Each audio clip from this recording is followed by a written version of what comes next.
Hi, everybody. Good morning, good afternoon, and good evening. Just want to make sure that I cover all of the time zones. It's 2 a.m. in the morning where I am, and it's Friday, so I'm in the future, literally. By the way, I'm Jen Padernal, Global Director of EdTech for Cypher Learning. I hope that you can see my screen right there. I'd like to welcome everybody into this webinar series that's brought to us by Cypher Learning and NEO LMS.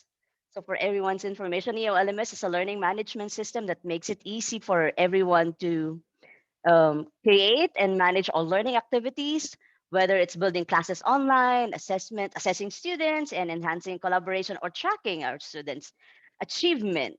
I'm very, very excited, by the way, for in this webinar, not only because it's 2 a.m. where I am, which is kind of like a really cool thing. I'm in the future. It's Friday. I can see a lot of questions already in the chat. They're asking where I'm from. I'm in the Philippines. I'm based in the Philippines. One of the things also what that excites me about this webinar is that we have a really, really nice topic that we're going to discuss today. And we have an amazing guest for today. Oh, I can see a lot of, sorry, I'm getting excited with the chat. It's someone says, OMG, it's 2 a.m. in the Philippines. Yes, it is. It's 2 a.m. here. So let's get this webinar started. We all know and we all experience the struggle of 2020. It's been a struggle for all of us when the pandemic happened, and we know that all of the sectors has been affected, and one of the greatly affected sector is the education sector. Imagine we woke up one day and we were told, hey, you're not going to school anymore. You're going to have to teach remotely. That was kind of like a big deal for all of us. And most, if not all, schools struggled with that. Most educators, most school leaders were caught flat-footed. It's probably because they are not ready for that kind of situation. And now that we're uh, easing up a little bit, hopefully everything will be better in the coming weeks or months, or maybe hopefully weeks. Now, the thing that we need to prepare for is that how do we now complement classroom and online teaching? How do we now prepare ourselves that in case something happened, hopefully not another pandemic, but that calamities are happening here and there every now and then. There's a lot of calamities that's going on. Well, I can use myself as an example. I live in a country that's kind of like a disaster prone country. We have almost 20 plus typhoons in a year, and whenever that happens, classes are always suspended. It's always canceled. So we need to be prepared for that. And the good thing is that this webinar is we're going to talk about hybrid learning. It's becoming popular uh, it, these days because of a lot of things that has happened, and we need to be kind of like flexible in teaching. So in this webinar or in this discussion forum, if we can call it discussion forum, we will be talking about the main challenges that teachers are facing with hybrid teaching. We will talk about hybrid teaching here, the tools and the strategies that we can use to make hybrid teaching easy, how to increase student engagement while teaching online, and how to make the transition from online to hybrid teaching. I'm also very much excited about this because I myself is an educator and I've been teaching in the past 12 years. So this is kind of like a really exciting topic for me. And to make it even more exciting, we are joined by a very special guest, an amazing guest speaker. I'm gonna have to ask her to turn her camera on. So with us today, our guest speaker, special guest for today is Rachel Dine Poth. She has a master's in education, MS Ed Spanish and STEAM Emerging Technologies teacher, EdTech consultant, and an ESTA certified educator. So Rachel is also an EdTech consultant, a presenter, an attorney, an author, and recently she was awarded with the ESTA Making It IT Happen Award. So ladies and gentlemen, please welcome Rachel. Hi, Rachel. Hello, thank you so much for the introduction and for being awake so late in the day, or I don't know, maybe you're just early for tomorrow, but definitely excited to be here and talk with you and to interact with everybody that's joining in. Amazing to see where everybody is tuning in from today. So I think everyone is also kind of like really excited with the webinar today. By the way, you can post your questions also in the questions in the Q&A box that we have in here. If you can see the Q&A. So if you have any question, please feel free to post your question. Uh, Let me just take a look very quickly in the chat here. So there are a lot of greetings. Oh, I have someone from KL in Malaysia. It's also 2 a.m. Where she thank you for joining. And then we have from Morocco, we have from Aguascalientes in Mexico, and we have someone from the Philippines also. Yay! So I'm not alone. I'm not alone. And we also have someone from Brazil. So I guess that everyone is just really very interested with our topic for today. So we probably let's get started with this discussion, Rachel. If you can, because this is something that we are kind of looking at these days. How do we now get to teach in a different way? What are the different models of teaching that we can now use? And hybrid learning or hybrid teaching model is becoming really more and more popular. Could you maybe give us a few more insights about hybrid learning model of teaching? Yeah, it has definitely been an interesting experience over the past year plus for everybody. And I know a lot of people were saying that they were doing hybrid teaching, and it wasn't exactly like the hybrid teaching, because I mean the essence of hybrid teaching is you have the portion that's like online and then like everybody's together, and then some of it's That's not right. online. And what most teachers were doing was trying to balance like teaching to the students in the classroom and teaching the students at home, and trying to find ways to connect them together in that same space, and to help them to feel kind of part of the same learning community. And it was a lot to balance, and I'll say juggle, because for my school, our school year started the first 9 weeks we were fully virtual, and so I was teaching from home. All of the students were joining in, and even Yeah. since there's no guarantees that they're actually, if their cameras aren't on, or if they're listening, like you as a teacher would know that they all have the capability to get your same message, because they're all logged in and you're talking to all of them in that same virtual space. But in the hybrid, the way that we've been doing it, most educators have been doing it, is trying to find that balance between the students that are in the classroom with you and the students that are home, and then sometimes the shifting back and forth. And I mean, ideally, like there are tremendous benefits that come with it, but Mhm. it doesn't go without, the challenges that come with it as well. Yeah, that's right. And mentioning the challenges of doing hybrid model, could you probably share with us if you have your own probably experience of the pains and the gains of doing hybrid model, or any common misconception that you've heard from teachers doing well, who thought they're doing hybrid but it's not actually hybrid?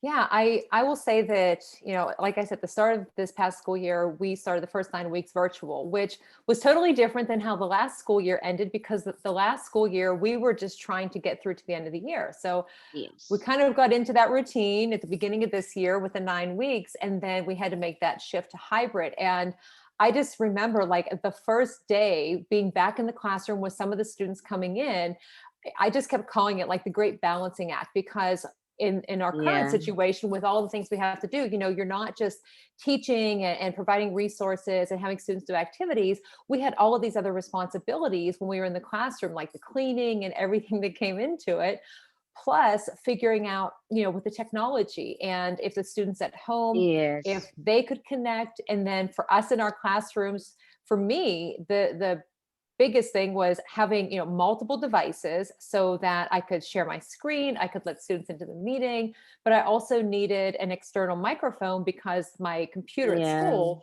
didn't have the webcam or the microphone. So, but that was great, because I didn't have to wear the headset, and the students could talk to one another and really kind of interact more in that space.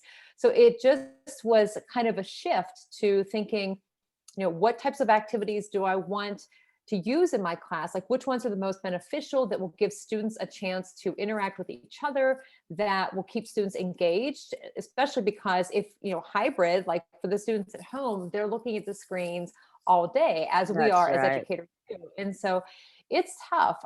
Even if you've had experience teaching like this before, it's always a challenge to figure out how to balance your time between the students in person, the students at home, or what types of activities and True. all of that. We're always learning as we go. And it's kind of like you're already teaching 24/7. You're in the Yes, school and then you go home, but you're not really kind of like home because you still have to like teach and look at how your students are doing in their online classes when some of the students are doing online classes. And then you're right. It's also a struggle when it comes to devices, right. and probably to some it's connectivity. So for example, in developing countries, it's probably much more even difficult for them to do a little to do this kind of model of teaching. I'm not sure if you've heard, or do you think it's extra difficult really, or it's extra challenging to implement hybrid model in developing countries? I would think that there would be some challenges that come with it just because of the access to the devices and the technology, the reliable internet and access in that regard. Uh, just knowing, how difficult it is even for us, just imagining, there are less devices that are out there in countries that are just starting to build what they have and providing that. I know there's a lot of great technology that's out there. I mean, even in school districts here in the United States, just thinking about some students in communities where they don't necessarily have the Wi-Fi, so they're using school buses and they're Yes. parking the school buses, and then they're using like satellites, and so there are all of these interesting ways that they're starting to really find points for students and families to have access to what they need. But it has taken this whole year to kind of really learn and understand like where the gaps are in terms of the access for students and for their families, the technology and resources that they need. That's right. I agree with, especially here. I can probably, share the experience that we have here in the Philippines. Internet connectivity is one of the kind of like really the barrier for a teacher and for students to be able to get in that hybrid teaching and learning model, because when you are in the other half of the hybrid, when you're not in the classroom and you're doing online, and then teachers and students would have to worry, will I be able to connect, how's my internet connectivity? And then when you're already there and able to connect, you're talking, and then you don't notice that, oh, you're not connected anymore. It Right. happens to me a lot of times. I keep talking and then I notice no one is responding to me anymore. Am I still connected? And if you're not connected, people will say, hey, you're on mute. That's kind of like the popular, quote this day. It's either you're on mute or you're not connected anymore. So Right. yeah, it's kind of like really a struggle eh, with this. But let's see. From the audience or participants, I would say audience. I feel like I'm in a like really talk show here. Let's see. I think we have some questions in here and some shout outs. We have participants all the way from Dubai, also from the Middle East. Wow, this is really amazing. Rachel, you see, we're I kind of know. like really, yeah. And then here, one of the question would be, how can we make sure that all students perceive knowledge equally in online learning? Oh, that's a good question. Yeah, it comes down to the types of activities and materials and things that you're using that you can give students the chance to respond. And I mean, Yeah, we know there's a ton of digital tools out there. And of course, they don't do any good unless we're sure that students have access to those.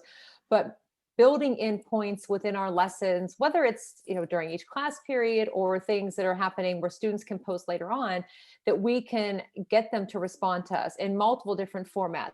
I know, that's right. there's a lot that are like auto grading, open-ended responses, and tools that we can use that give students that chance to kind of, I could just say to them, what is something that you learned? What is a question that you have? Or explain it, what did you learn today in your own terms? And helping us to better understand where they are in their learning path so that then we can better plan for the next day too. Yeah, and also probably like trying to make sure that everything that we're doing in a face-to-face class is also being received by those who are doing their online classes. And then um, kind of like the activities that you do face to face, you need to find a way that for that activity to be translated also online. So, for example, if we're doing discussions in a classroom, there are discussion forums in a digital uh, tool that you're using. For example, in an LMS, we have to make sure that there's a discussion forum in an LMS that a learner can also probably use so that they get to do the same thing that you're doing in a face-to-face class. So that's also kind of like probably one of the many things, as you mentioned, look at the activities that you're doing, your materials, and make sure that everyone is receiving the same, whether they're doing it face-to-face or they're doing it online. Let's see if we have another question coming from our participants. There's just a kind of like maybe in sharing here. The challenge is to be able to provide adequate sound of the comments in the in-person room to the Zoom participants. Oh yeah, that's right. So it's also a challenge, like Yeah, giving like instant feedback right. to those who are, it's different. Can you imagine like when you're in the classroom, instant feedback we can right away give to our learners, but in the online part of it, it's well, it's instant in some way, but Right. it has to wait for a few maybe minutes, hours, or a few days before they can get it. Yeah, it's totally different because I know that even when schools first closed last year, and I was thinking about in our 42-minute class period, teaching Spanish, for example, the number of activities that I do, the interactions that I have with the kids with each other, and then they can leave and I haven't necessarily assigned them any homework or anything because we do the work in class and I give them some options and I say, if you're going to spend some time later on studying, here's some activities that you can look at. But in that 42-minute, we can do so much. And I feel good about Yes, understanding where they are because we've had those even brief interactions, whatever. But whenever you are split like that, you're right. Like even if they are online, there's still that waiting period of time. Whereas if I could walk true. around the class and see what they're writing. So having some of these different tools where, you can, all students, even if they are in the class, they're all responding and you can see it on the screen, but then that comes at the sacrifice of actually interacting with the students in the classroom too. So it's the constant back and forth, but we, at the end of the day, we do the best that we can and we just continue to reflect on like, what did we do, how did it go, how can we improve on it tomorrow, and then we start again. But yeah, it's an ongoing challenge for sure. That's right. And that's where you get to be amazed with how teachers are able to do that. Yes. We're like really the educators are able to, it's like we're multitasking. We're in one place and then we're in another place and we're doing a lot of activities. But yeah, that's a part of being an educator. All Right. right. So we have another question coming in from our participants. And this is actually a good one also. Coming from Darwin, he said, "Good day. I just wish to be enlightened to what is the main difference of blended, hybrid, and flipped learning. A lot of seminar have those in as their topic, but somehow not given as a thorough definition in terms of the educative process." Mhm. Yeah, so a lot of the times blended and hybrid tend to be used kind of interchangeably from everything I've Yes. seen. But essentially blended means that typically like in the past, pre last year, before everything changed, people who were doing like blended instruction, schools were meeting, everybody was in person, but you were mixing in different elements of like online learning. And so for example, you had your students in class, and then you also had some kind of online component, might be some Yes. activities or something that students would do. So you're mixing the online elements with the in-person. But then the hybrid, which is basically almost the exact same thing, is that instead, in this case, a lot of that time that students have in class where they're face to face with the teacher and with their classroom or their classmates is kind of replaced with more of like the online interaction. So it really, the subtle distinction is kind of like it's the space. And then the flipped Yes. classroom is you kind of reverse things. And that is still, kind of similar to the blended learning, except a lot of times when people first started, they would share, say you would show a video in class with your students. Instead of showing that video in class, you might have Yeah. students watch the video or read something outside of class and then use the in-class time for like doing, I mean, say it's math class, doing some problems or having conversation, discussion. And so you kind of like flip what you would normally do in the classroom. That was a great question. It's kind of like really reversing what you normally do in the classroom, and instead of, for example, doing a homework at home, the homework now becomes a schoolwork. And Right. then those readings, probably the discussion or readings that we're doing inside the classroom is now being done at home. So it's like I like flipped class, flipped learning actually. So it's kind of like more of like when students are now doing the homework not at home but in the schoolwork, the teachers are becoming facilitators now, and we can see Mhm. everything that they're doing, and we can kind of like help them better with what they're doing, as opposed to when they're doing it at home. We're not seeing what they're doing, and then they come Right. into class and they get to start they get to start asking a lot of question. Yeah, that's kind of like really a good question, because Yeah. it kind of a little bit it's kind of a little bit confusing sometimes, what's hybrid, how what's blended and what's flipped, but there's kind of like a really uh thin distinction there, as you mentioned it. All Mhm. right. So another question here is like, how do you deal with the gap between the use of technology and the still setup of students' mind as traditional classroom? So I think it's a gap between, technology and the traditional classroom. How do you deal with that? Yeah. Well, based on your experience. Yeah, and if I'm understanding the question, it's like how do you help students to kind of embrace the technology and Yes. become more comfortable with it? It's just, how it is, how you present it in the class. Like for example, my students, we use a lot of different, and not even just technology, we try a lot of different methods. So we'll do like project-based Mm-hmm. learning, for example, and then of course there's a lot of digital tools because I want to find, what works for all students or something that they all can kind of connect with. And there are some students who are very hesitant or a little bit nervous, especially if it's doing Yeah. something like creating a presentation. And so one way that I've done this is, I'll create something and share it with them. And so maybe I'm teaching a lesson on verbs, for example, and I want them to use Bunsy, which is one of my favorite tools. I'll create with Bunsy and they'll be able to see that they click through it. There's a video, there's Yeah. animations, there's text that they can read it, and they become familiar with it. So then whenever they would go in and then have to create their own with that same tool, they are familiar with the look of it and the layout of it and how it kind of, how you navigate through it. So it helps them a little bit with that. That's just one example, but I think anytime we can, sometimes you just introduce it to students and you don't necessarily know that much, which can be a little bit uncomfortable, Yeah. but it's also a ton of fun because you Yes. kind of know what it's going to do, but you don't know what their response or reactions are going to be. And so you kind of dive into it together and just learning together, because that's also very powerful for your students, is to show them that like, yeah, we're just trying this and I don't know how it's going to go. We'll see, we'll evaluate, and then value them in that process too. That's right. And when the students are seeing that, oh, my teacher is also using the same app or the same tool, they feel comfortable with that tool as well. And showing Right. them that these things are something that the students of today, they're digital natives. When you give them an activity that has something to do with an app or a digital tool, sometimes, and this is also based on my experience, sometimes I don't even need to show them. I'll just tell them, use whatever tools that you can use in kind of like producing an output or answering an assignment. And when you say find an app, oh, find an app, I like that. So you'd be surprised how many apps they know. They know more apps than we do. So I think that's also one way to kind of like bridge that gap, is that use a lot of tools that the students are familiar with, that they can relate to. So that's one way to get them to like technology.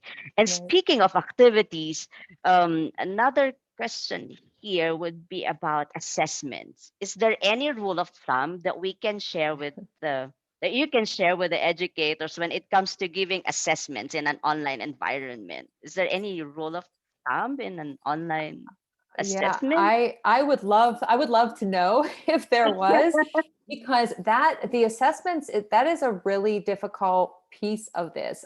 For I mean, so many conversations I've been involved in over the past year, just even my own experience as a language teacher, for example, because with teaching Spanish, there are translators out there and students can use those. And so especially like whenever we're in the classroom together, if I have them writing, say I want them to write a short story in Spanish, I can see that they're working, I can help them, I can provide the support. But whenever they are at home and if they're doing that same activity, I don't have a guarantee necessarily if their camera's Yeah. not on or if it's something they're doing when we're not in class, that it's them actually doing it. I can tell when they've used the translator because I know what level they are in. Like if it's Spanish 1 and they're writing at a Spanish 3 level, for Yes. example.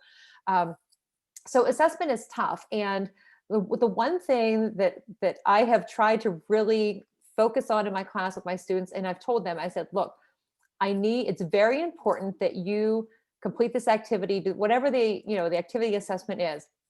I said that you do this without using materials, translators, anything. I said, because the purpose of this, and I explained, I won't take time to do that, but I explained to them like what the purpose of it is. And I said, if I Yes. don't see what it is that you don't understand, I can't help you. And it's important for you to recognize, what you already know, what areas you need to kind of, and not just you, that we need to work on so that you can, grow throughout this year. And I don't want to tell them, well, don't ever use a translator, for example, because Yeah. they're highly beneficial. But in terms of helping students to build their skills, and we as teachers need to be able to assess them so we can provide them with the feedback and then plan the best activities or provide the resources for them.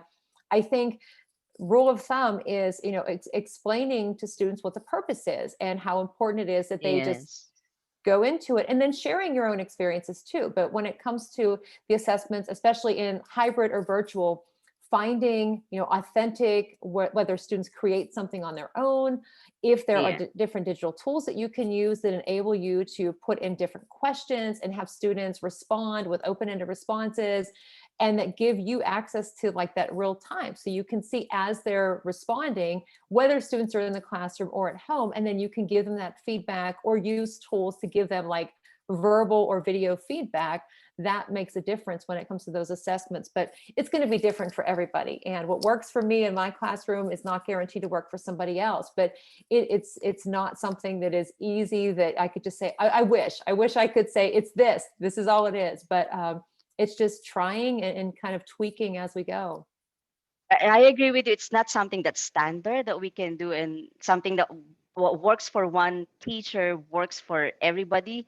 And I think it's kind of like really common for some teachers to be a little bit reluctant in giving online assignments, that alone online quizzes or online exam, because some would have that perception that students would probably open another browser or open books, and they would, I don't want to use the c word, but there's a misconception or a notion that students will always do that. But come to think of it, when we give them an assignment, we're doing face-to-face class and we give them an assignment, they take it home. You're right in saying we have no way of knowing whether they're the ones doing it, or how they're doing their assignments, because they're at home and there's no way we can kind of like see them, unless that there's like CCTV cameras in all of the homes and you can see it. But that's, we don't want to do that.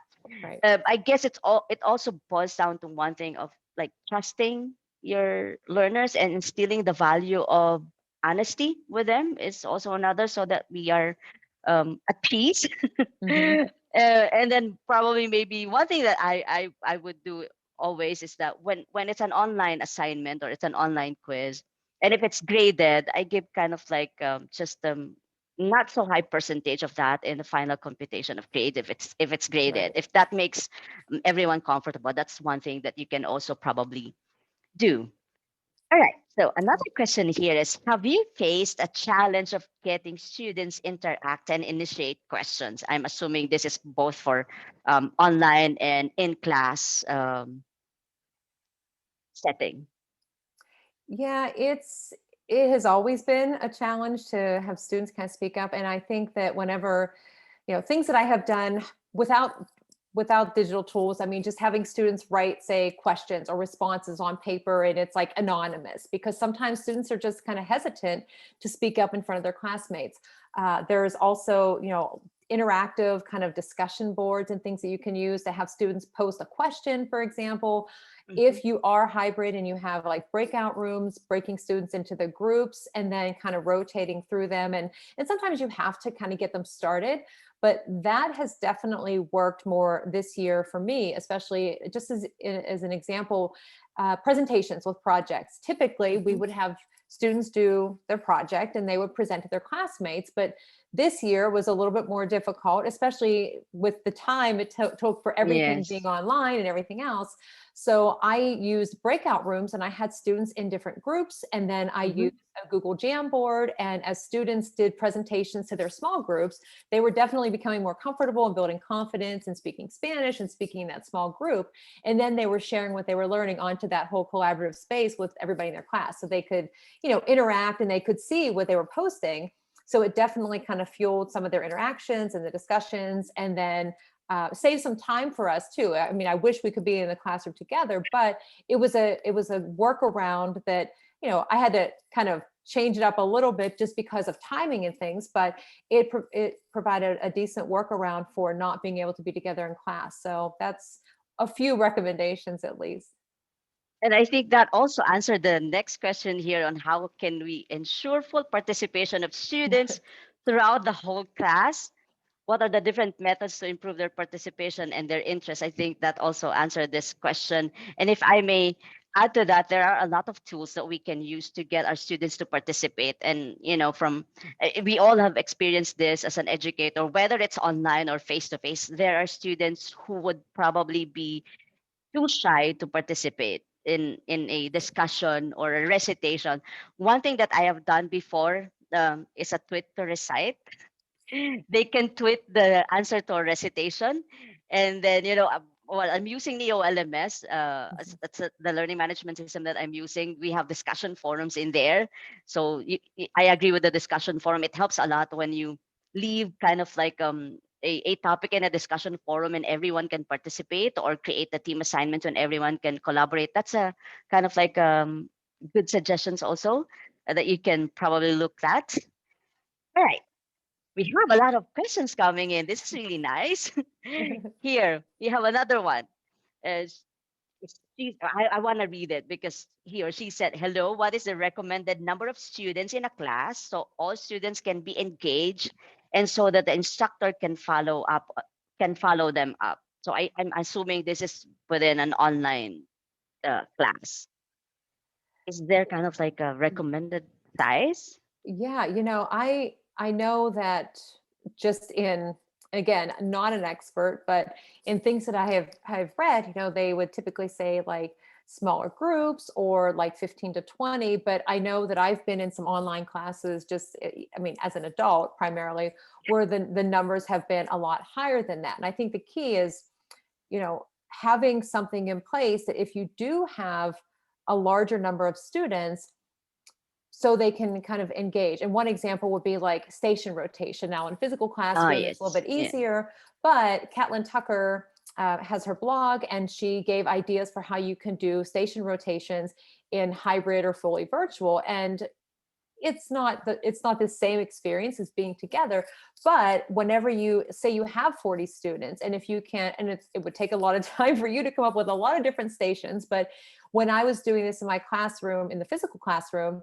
I had like 22 students and I would break them into groups of 3 or 4, and then I would have like 5 or 6 activities with some extras, and then they could just kind of rotate. And you can do that in the virtual or hybrid as well.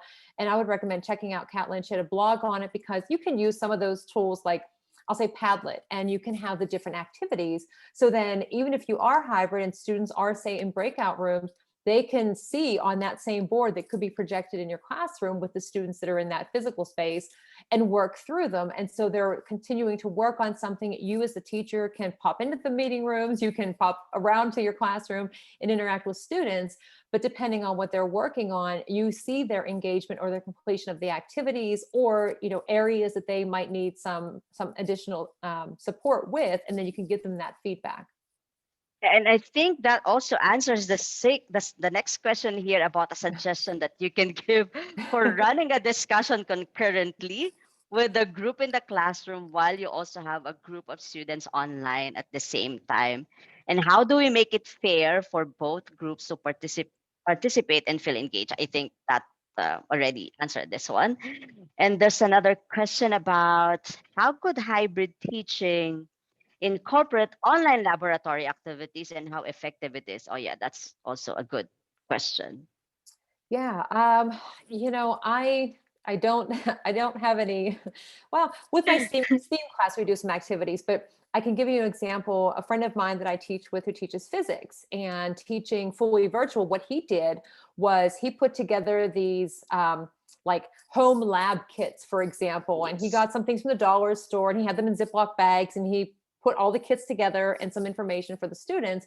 So they kind of served a couple purposes. One, it was kind of like a do-it-yourself kind of lab kit for some of their activities. And then Yeah. in other cases, it was just, some things for students to kind of maybe work on their own. So that's an option. You can also, again, using, breakout rooms or some of the different collaborative spaces, maybe have students watch you if you are in your classroom doing something, and then if they did have one of those kits at home. But there are also other resources out there, and again, like, I don't know all of them because I don't teach like the science and those types that tend to use these, but some things that use maybe augmented virtual reality, or there's Yeah. websites that have like the simulations, and you can actually kind of feel like you're doing the experiment without actually being there with all the equipment, but it gives you that kind of simulated experience. So even though it's not ideal as being in the classroom, you still have that opportunity to kind of engage in that way. Yeah, that's right. Because the same question has been asked of me before in a webinar. And it's very specific. They're teaching in hotel and restaurant management, hospitality, and they were asking me, how can we perform the same laboratory or activities that we're doing for our hospitality management students at home? And I was like, oh, that's kind of like really easy. Ask them if you're teaching kind of like how to make beds or anything. Well, they can make their own beds in the morning. You get up in the morning and make your own bed. You go to you go to the kitchen and you bake your own bread. And you're right, because that's part of, I think, being resourceful, Mhm. especially at this time that we were experiencing. Anything that you think you can do at home, which is equivalent to what you're doing in a laboratory in a school in a safe way.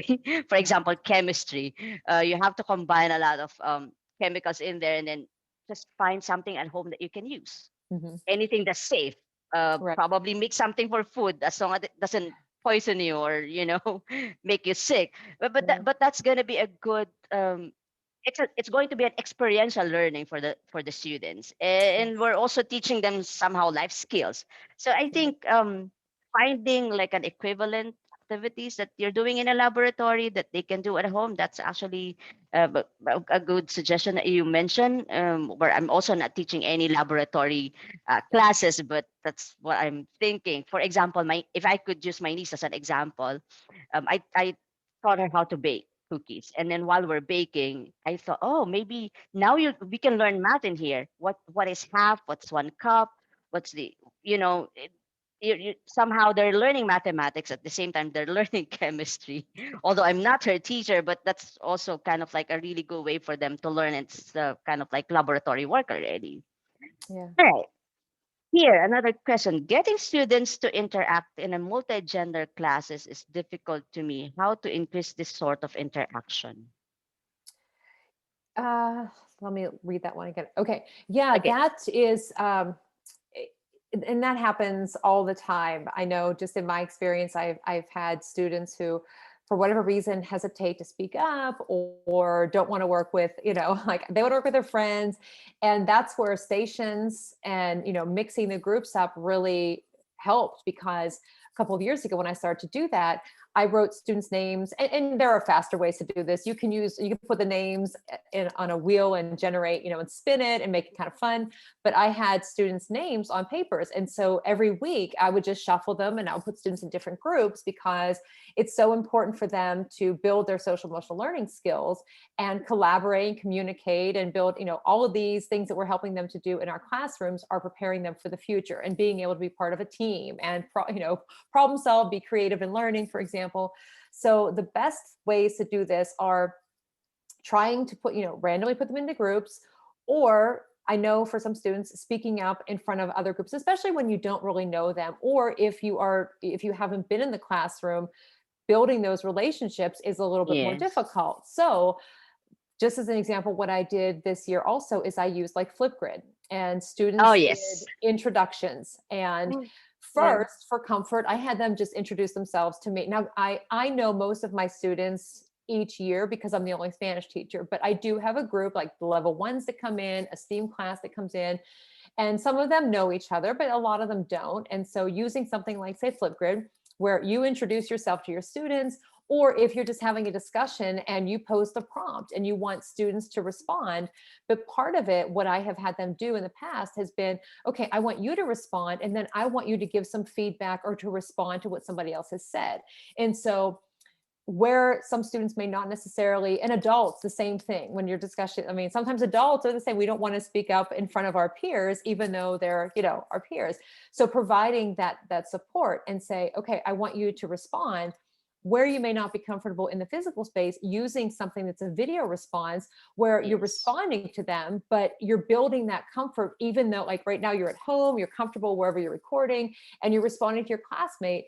I've had students say that helped them to feel more comfortable speaking up and speaking with their classmates when they were in That's the right. Yeah. classroom. And so that is a way to definitely build and foster, the communication between students, to build that confidence. And that works the same way for adults. If you are creating courses and you're teaching online for, K through 12 higher education, or whatever your work is, using the discussion boards. And I've just recently been involved in this learning activity, and there are prompts posted, and each day there's a prompt, so we need to answer that, but we also need to respond to a few other people's, like, what their responses were. So that's fostering those the communication between us with the other people that are in this kind of cohort with us. And it works. It's comfortable. It's just a discussion board. It can be the video, it That's can be right. audio, it can be any of those choices, but you just have to pick one to start with and then kind of go Yeah. from there. Kind of like using a cool tool to get them to, Yeah. interact with each other. And Flipgrid, yes, I love Flipgrid as well. Oh, there's another question here. I think this goes for both of us here. You have raised a good point that some teachers are reluctant. I think there are difficulties some face with technology. In using technology for teaching, it is important that now teacher training provided by institution is also looked at. Can you share what is the situation in the Philippines or Spain in terms of teacher training? I'm not sure about Spain, but in the Philippines, uh, a lot of since the pandemic happened and we have to use a lot of technology, it's amazing how schools came up with their own trainers out of the teachers that are already in school. It's kind of like train the trainers were born instantly, but also that a lot of schools here came up with their own program on how they can help teachers. And then of course, companies like Cypher Learning, we're also providing teacher training on how to use like learning management system and other digital tools for teaching. And then also one thing that I've seen here is the Department of Education came up with a pool of teacher trainers who can also help other teachers, and they're doing it in many different formats. They're doing some of them are doing it in Facebook Live, webinar type. Of course, not face to face yet, but there are a lot of things that they have done to come up with a training to help other teachers as well. I'm not sure in Spain or probably in the US. You can share something about this kinds of situation. I don't know about Spain, what it would be there. I know, Probably in the US. I'm not sure. yeah, Yeah. yeah. Just I think in general, I think a lot, everybody is more aware because of this past year of what teachers need in terms of support to be able to provide for students, and then also what choices the teachers are making, because whatever we're using in our classrooms, we have to be mindful of, like, if this hybrid is going to continue and we have closures or anything like that, families are supporting the students at home. And so we want to make sure that, like, everybody is able to access what they need to access, that we're not using so many tools and things that we're overwhelming everybody. And just, I think, listening to teachers and providing opportunities for teachers to kind of self-direct, the same as what we would want for our students too, and to decide, like, I would really like to do, say, project-based learning in my classroom, and so here's a webinar, I want to participate in this. Or if there are activities, like here in the United States, if we have conferences or something that are coming up and we have a chance to go and learn about, like, topics that we're passionate about or want to bring into our classroom, supporting teachers in that. Or if travel is not possible, then finding opportunities and kind of sharing those with teachers too. And definitely the importance of, like, connecting globally through opportunities like we're Yes. talking today from all around the world. I mean, Yes. that is like tremendous learning right there, and to ask questions too. Yeah, so there are a lot of things by which we can help each other. As you mentioned, this one is already kind of like a one way to get the teachers to, be not really trained, but at least to share some best practices that we're doing, that they can also probably do in their own classroom. Another interesting question here. I'm not sure if I can share something about this, but are breakout rooms also applicable to students grades 1 to 3? How old? They're kind of like 8 years old, 7. Fairly young. I will say I can't make guarantees about grade one, but I have a friend who teaches second grade, and I cannot tell you how amazing. I was amazed at the skills of these students. I did it was kind of like a mystery Zoom we did, and so the Mm-hmm. students had to guess. They were fully virtual, and they had to guess where I lived, because I would give them hints. And so then they were kind of Yes, tracking it and using all their different skills to figure it out. But they were also taking, like, screenshots and doing videos and everything. And I was amazed that at second grade they had all of those skills. But I know that friend that I'm talking about and some other friends who teach second and third grade have used breakout rooms throughout the school year to have students be or put the students into, like, small groups to work with them individually, or to have them do, like, book buddies or something, and have them kind of share, like, a book that they had read or an activity that they had done, for example, to build those relationships. So I know that you can do it, like I said, definitely with second and third grade. Can't guarantee about first, but you would definitely want to make sure as a teacher that you were kind of moving through those breakout rooms as that's well. right. Yeah, because they're pretty young, especially for the first grader. So you kind of might want to make sure that you're able to monitor what's going on in a breakout Right. room. All right. So another question here: how can team participation be incorporated in an assessment? I'm assuming this is an online assessment, perhaps. Yeah. So, group, I'm guessing it Team. means, like, Mhm. can you have, like, a group project, and how do you do that? it the ways that it has worked better for me when I have done this is by having different tasks assigned throughout, and each student is responsible for a certain portion of it or part of what the That's right. project is. And then they kind of, I mean, they have an individual part that they're assessed on, and then it's kind of the collective. And I've had that as an adult as well in some of the courses, and just being clear whenever we create this for our students, give them a rubric or something so they know, what their specifics are that they're responsible for, and then providing them support along the way. And also creating the space for students to kind of work together. And if they're not in the same physical space, going back to the breakout rooms, which is great. But then even, having them kind of track their progress too, using a whiteboard space and kind of sharing information there. So you can, it's the accountability piece as well, but also it Mhm. helps us to understand, like, if there are questions or if there are things that are coming up in their work that we can help them with along the way. That's right. So there's another question here. I think I might be able to share something in here because the question is: does anyone have experience running a discussion with adults? Example given college students, with some in the room and some online. Any suggestions for making this work for both groups fairly? Have you had any experience with a college students, I understand you're teaching. Well, this would probably be me because I teach in the higher ed. I teach in the higher ed, and I do a lot of discussion forums. I do blended learning also. So, well, yeah, I do a lot of discussion forums in NEO LMS that we're using. So some in the room and some online. So with blended learning, it's kind of like you have discussions that you would do in a face-to-face class before 2020. So I would have kind of like discussion, and then continuing that in a discussion forum is something that I have done. It's pretty easy to do when you have a tool that you can use that allows you to use features like discussion forums or discussion boards or group activities. So yeah, any suggestions for making this work for both groups fairly? What would be a good suggestion for that? Yeah.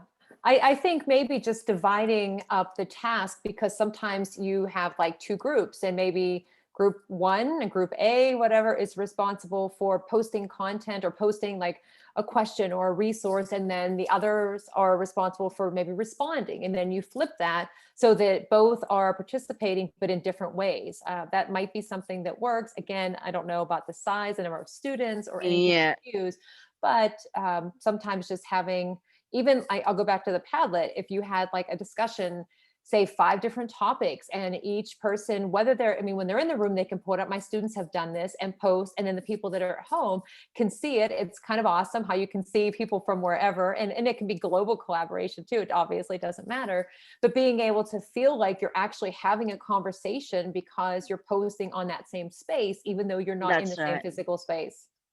Yeah, and the example that you have given earlier, like using Flipgrid to record themselves, and then people at home can like view what they have recorded, and probably they can also respond to that video with another video or put it in the discussion forum, or probably a chat room. You can open a chat room in, for example, the LMS that I'm using allows me to open a chat room. I can open a chat room while some students are in the physical classroom, and some students at home can also join in the chat room, and then you get to see everyone engaging and collaborating. So that could probably also one another thing that they can try. Okay, just time check. Just want to make sure that we're because this is kind of like a really fun discussion. There's a lot of question coming in, and I just want to make sure that we're right on time here. All right. So another question is: to what extent do you think our traditional ideas of assessment will change as a result of our new forms and practices? Yeah, that I love that question. That is a great question, because it first makes me think about my own understanding of assessment years ago. And for me, Yes, and I've told this story, well, parts of the story many times, is that for many of my first years of teaching, I was teaching the way I had been taught. And so my undergraduate that's right. experience was like, I didn't learn about a lot of different teaching methods or assessments. And so I tended to use what worked for me as a language learner in high school for my own students. And my perception was that an assessment meant a test, a quiz, a project, and that was it. That it had to be some big, written thing to qualify as an assessment. But then, of course, I learned like, okay, assessments can take multiple different multiple different forms. It's not specifically one of those that I mentioned. And in this past year, I know that as we've been, either without access to technology or not in the same physical space, educators had to think about different ways to understand where students were in terms of learning. And when we're in the That's right. classroom, an assessment can be just a quick observation, a quick conversation, and tell me what you know about this. And the students tell you something, and we've been able to assess them. So I hope that, the underlying, like the purpose of assessment shouldn't change, because like the reason that we're doing it is that we're looking at the learning of our students and trying to Yes, figure out what we need to do to help them and to prepare them for, like the next steps. But hopefully now we see that we have all of these other possibilities that, in addition to being able to like give students feedback faster because we can use some digital tools, but what that's are the right. ways that we can give students like more choice in being able to share what they've learned in a way that's kind of meeting their needs, their interests, or it's just a fun way to share. Like project-based learning, I'm just going to throw an example out really quick because I know we're running down on time, but one of the biggest struggles that students have with project-based learning is at the end, whenever they want to share something, they want to know specifically what they need to create to show what they've learned. And having all of that, openness to decide how to share it for some students is uncomfortable. But whenever a student was able, like in my class, to just stand up and talk about what she had learned, and she made this little kind of I can't even think what it was now, but it was, she had clay, and it was like the solar system, and it was tied into space. It was very interesting. But she just created that, and she just spoke about it. And I knew what she had learned because of what she had talked Yes. about, and I could see how excited she was about it. And she didn't need to have some paper or something, written. It was her own way. And years ago, I would have been very uncomfortable with that, because I would have thought, no, I need a project, I need a test. But now Yes. we have all That's of these right. other tools out there that students can share and show what they've learned in different ways. And I think that's important. It's becoming more differentiated type of instruction and differentiated type of learning and a differentiated type of producing an output for the students. It's changing, and it's gonna keep changing because the technology is here already. Right. Teaching and learning is being redefined now. Something that's previously not possible because we don't have the technology, it's becoming possible now because of the presence of a lot of technology that we can use for teaching and learning. Okay, we have a few more, just a very few minutes left. But before we end the discussion, do you have any probably tips, tricks, or advice that you can provide our teachers or school leaders or parents when it comes to hybrid implementing hybrid teaching and learning? Yeah, and again, I'm not I'm not an expert, but I would say the best. I mean, when I look back now at this year, my school year just finished officially last week. I think about, what are some tools, but we can't really always rely on the digital tools, because we know technology is going to fail. There's going to be some problem with it sometimes, or sometimes the tools disappear because they change over time. So I think it's important to have some things in our toolkit, and that could be something that will work regardless of where learning is happening. So we're looking at methods, project-based learning, Genius Hour, giving students a chance to kind of drive their own learning and explore something that's interesting to them. So that if we find out, what, we're closed, we're virtual for 2 weeks, students can still work on that at their own pace and in an area that they're interested in.